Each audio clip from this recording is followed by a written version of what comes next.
Yeah, that's a great point. I wanted to dig into that a little bit more though, because I have created, open source projects, and it's one thing to put your code on the internet and be like, hey, this is open source. I have it under the GPL license or the MIT license or whatever. And it's another thing entirely to actually get people to use it, and a whole nother level to actually get people to contribute in a meaningful way, right? So how, like with React Admin or even in general, how did you or do you go from that sort of, hey, here's some code on the internet to actually creating a live, vibrant open source project? So what's the secret sauce? I wish I knew because we've built some open source projects that are successful and some others that are less successful. But if I have to look at React Admin, I'd say that what makes it easier to use, what makes it easier to start with and continue is first the documentation. This is super important. Having good up-to-date documentation with tons of examples, and not just the API documentation, with the names of the methods, the components that you can use, and you will figure out usage examples. How do you use it? Why? And in which case? And with real data, not just look, I'm doing a counter or I'm doing a hello world. No, how do you do a real world app? So the documentation would be the number one factor to help bootstrap a popular open source project. Second one would be usage examples. So React Admin has demos, which are full real life web apps with authentication, with a complex screen, etc. So you can go beyond the simple example, and you can see how you build something real. You probably know this funny drawing. It's how to draw an owl. I don't know if you know it.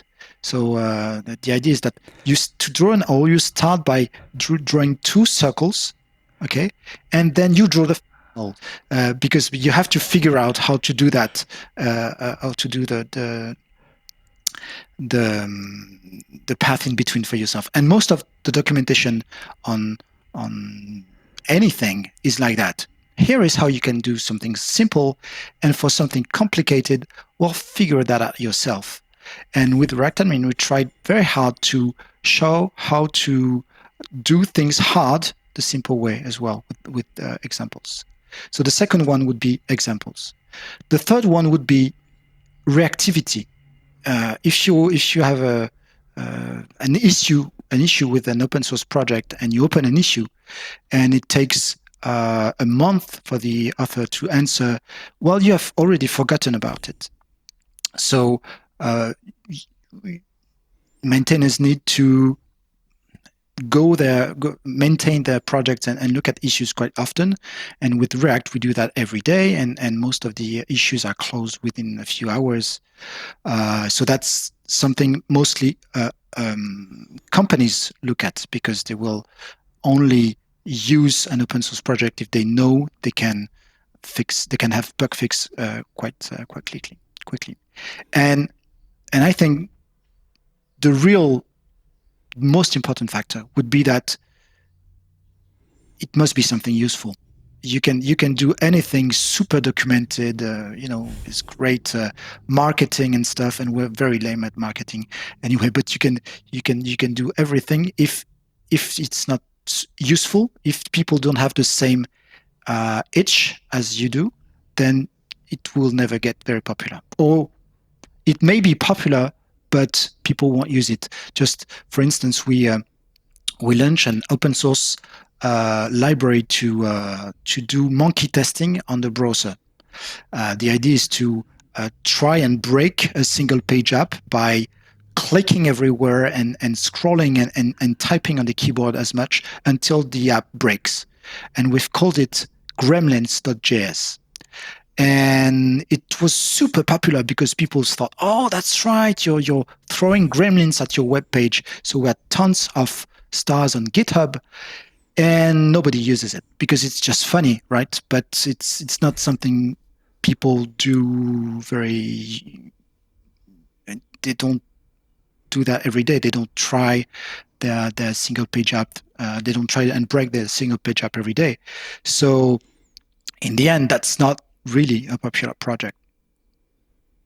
Yeah, that makes sense. It is making me think. I recently watched the React.js documentary, and the React team details how when they first open source React and tried to get people to use it, they really struggled. And so it seems like to me, they focused a lot on marketing initially. Basically, people seemed to think it was a joke. It wasn't very good.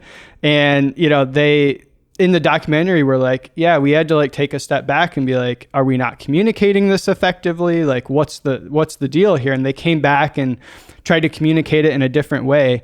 I'm curious, is this something you've experienced as well, where maybe it is something useful and you've done these other steps, but you're not effectively communicating how it's useful? Well, sure. And again, we're very bad at it, communicating and marketing what we do.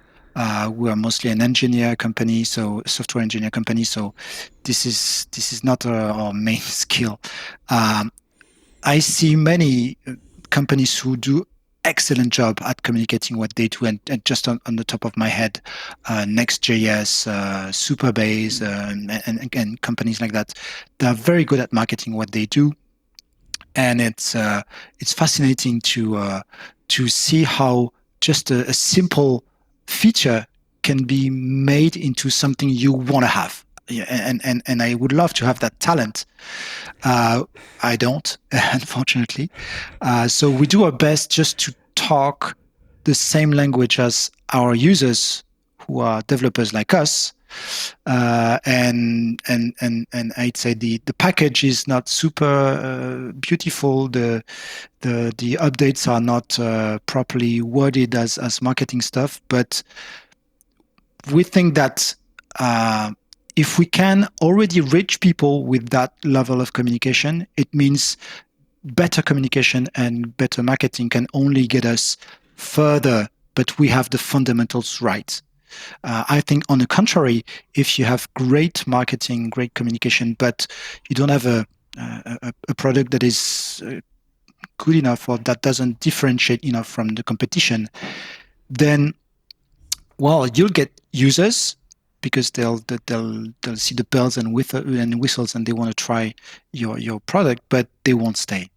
And that's my experience as well. I've tried a number of appealing products that had great packaging, but in the end, if you don't have good documentation, if you don't have good support, if you don't have a large feature set, and if it doesn't match your own need, well, it doesn't matter. You won't come back to it. Yeah, makes sense.